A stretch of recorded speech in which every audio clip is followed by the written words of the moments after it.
राधे राधे दोस्तों। आज की कहानी है शादी के बाद पत्नी का बॉयफ्रेंड।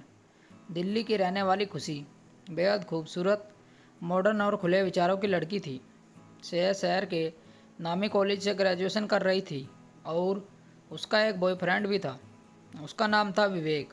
विवेक हैंडसम और स्मार्ट था और बड़े बड़े सपने दिखाने में माहिर था। दोनों एक दूसरे को पिछले 2 सालों से डेट कर रहे थे। खुशी उसे बहुत प्यार करती थी और उसी से शादी करना चाहती थी।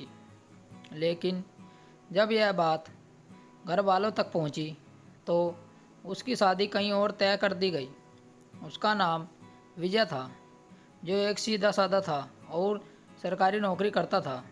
विजय न तो ज़्यादा अमीर था, न ही बहुत ज़्यादा पढ़ा लिखा और न ही दिखने में हैंडसम था। उसके पास सिर्फ एक ईमानदार दिल और नेक आत्मा थी। खुशी ने बहुत विरोध किया, लेकिन उसके पापा ने साफ कह दिया, बेटी, विवेक तुम्हारे लिए सही लड़का नहीं है। जब तुम्हें सच का पता चलेगा तब तक बहुत देर हो चुकी होगी। अंत में बहुत जिद और रोने धोने के बाद भी खुशी की शादी विजय से हो गई। शादी के बाद जब पहली रात आई तो खुशी का दिल गुस्से और दुख से भरा हुआ था। वह चुपचाप कमरे में बैठी थी।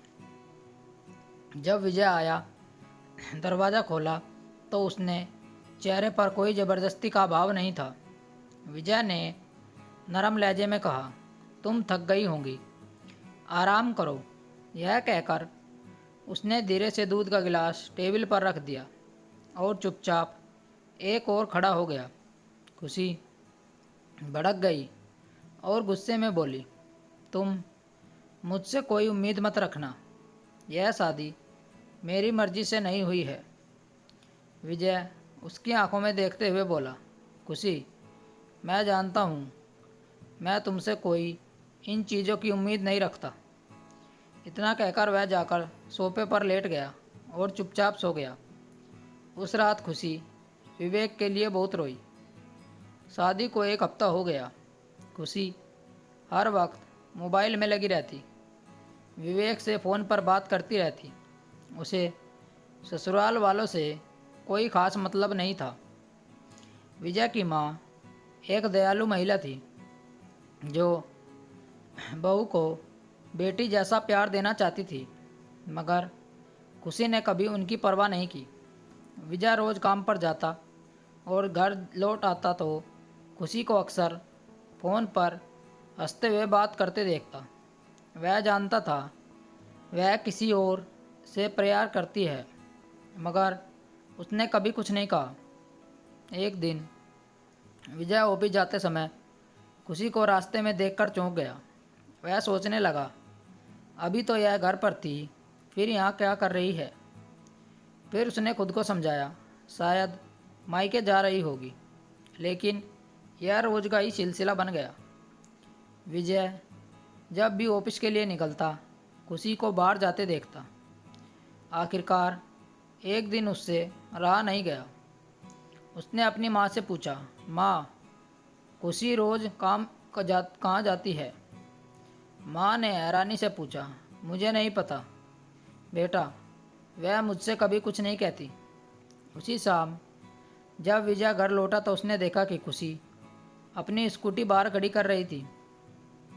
अब उससे और इंतज़ार नहीं हुआ। उसने हिम्मत जुटाकर पूछ ही लिया, खुशी, तुम रोज़ कहाँ जाती हो। खुशी तमतमाते हुए बोली, तुम कौन होते हो मुझसे ये सब पूछने वाले। विजय पहली बार गुस्से से बोला, मैं तुम्हारा पति हूँ। खुशी हंसते हुए बोली, पति? मैंने तुम्हें कभी पति का हक दिया ही नहीं। यह शादी मेरे लिए सिर्फ एक ज़बरदस्ती है। उसकी यह बात विजय के दिल में चुभ गई, लेकिन उसने कुछ नहीं कहा। वह चुपचाप अपने कमरे में चला गया और दरवाज़ा बंद कर लिया। अगले दिन जब खुशी स्कूटी लेकर विवेक से मिलने गई तो उसने उससे कहा, मैं और एक दिन भी विजय के घर नहीं रुक सकती, मुझे अपने साथ ले चलो। विवेक ने ठंडी सांस ली, ठीक है, लेकिन तुम्हें अपने दहेज के पैसे और गहने भी साथ लाने होंगे। खुशी चौंक गई। क्यों? हम तो प्यार के लिए भाग रहे हैं ना। विवेक हंसते हुए बोला। खुशी, प्यार से पेट नहीं भरता। खुशी को पहली बार एहसास हुआ कि उसके पापा सही कह रहे थे। शाम को जब वह ससुराल लौटी तो गुस्से में अपने कमरे में जाकर अलमारी खोली।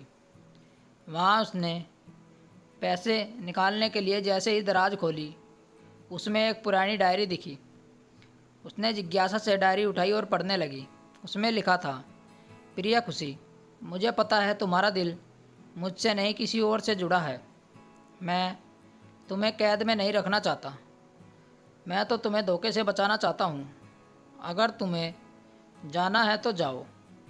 तुम्हारे दहेज के सारे पैसे और जेवर अलमारी में रखे हैं, मगर एक बार अपनी सच्चाई जानकर जाना। जिस लड़के से तुम प्यार करती हो वह एक धोखेबाज है। यह जानने के बाद भी तुम जाना चाहती हो तो तलाक के कागज़ रखे हैं, इन पर साइन करके चली जाना।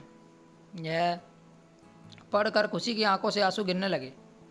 उसने पहली बार महसूस किया कि विजय जैसा सच्चा इंसान शायद इस दुनिया में कोई होगा। अगले दिन सुबह खुशी ने उठकर अपने हाथों से चाय बनाई। चाय का कप विजय को देते हुए बोली, तुम हमेशा से मेरे लिए इतने अच्छे क्यों रहे? तुम्हें मेरी इतनी चिंता क्यों है? मैं तो तुम्हारी कुछ भी नहीं मानती। विजय ने उसकी आंखों में देखा और कहा, क्योंकि मैं तुमसे प्यार करता हूँ। खुशी ने एक गहरी सांस ली और कहा, मुझे माफ़ कर दो विजय, अब मैं तुम्हारी पत्नी बनकर रहना चाहती हूँ। विजय हैरान था। उस दिन के बाद खुशी पूरी तरह बदल गई। उसने विवेक का नंबर ब्लॉक करके डिलीट कर दिया। वह अपनी सास की सेवा करने लगी और विजय के साथ नए सिरे से ज़िंदगी जीने लगी। एक दिन जब वे बाजार में थे तब खुशी ने विजय से कहा, चलो हनीमून पर चलते हैं। विजय हंस पड़ा। सच? खुशी ने शर्माते हुए कहा, हाँ, अब मैं तुम्हारी हूँ, सिर्फ तुम्हारी।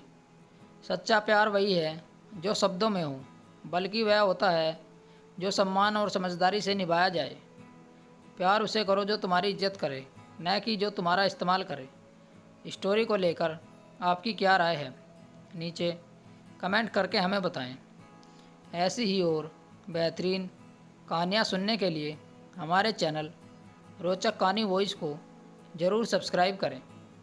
मिलते हैं आपसे एक और नई कहानी के साथ। तब तक जुड़े रहिए हमारे चैनल के साथ। कहानी सुनने के लिए आप लोगों का बहुत बहुत धन्यवाद। राम राम दोस्तों।